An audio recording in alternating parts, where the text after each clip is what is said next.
Good morning para sa mga taong lumalaban ng patas para sa pamilya, panibagong araw, panibagong pag-asa ang harapin natin araw-araw. So for today's video, so ngayong umaga maglalaba muna kami ni Mrs.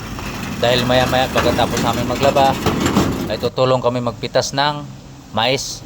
So ngayon katuwang ko siya para makatulong kami sa pag-harvest ng kanilang mais.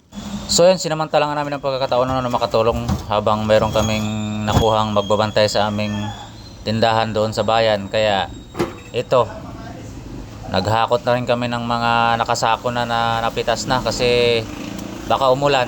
So mahirap naman na mabasa.